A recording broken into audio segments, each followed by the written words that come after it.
शिंदेंची Shiv Sena.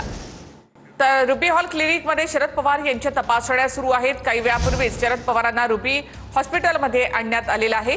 Ruby hall क्लिनिकमध्ये सध्या शरद पवारांच्या तपासण्या सुरू आहेत। शरद पवारांचा सीटी स्कॅन केला जात असल्याची माहिती आहे।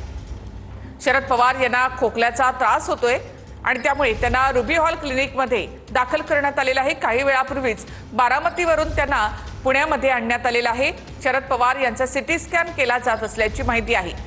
खोकल्याचा त्रास होतोय, श्वास घ्यायलाही त्रास होत असल्यामुळे शरद पवारांना इथे आणण्यात आलेलं आहे। रुबी हॉल क्लिनिकमध्ये शरद पवारांच्या सध्या तपासण्या सुरू आहेत। तर शरद पवार यांचा सीटी स्कॅन देखील केला जातोय। गेल्या काही दिवसांपासून शरद पवारांना खोकल्याचा त्रास होत आहे। त्यानंतर त्यांना रुबी हॉल क्लिनिकमध्ये आता सध्या त्यांच्या तपासण्या सुरू आहेत।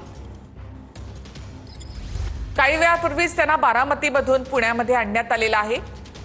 गेल्या काही दिवसात शरद पवारांना खोकल्याचा त्रास होतोय आणि शरद पवारांना श्वसनाचा त्रास होत असल्यामुळे सध्या त्यांच्या तपासण्या सुरू आहेत।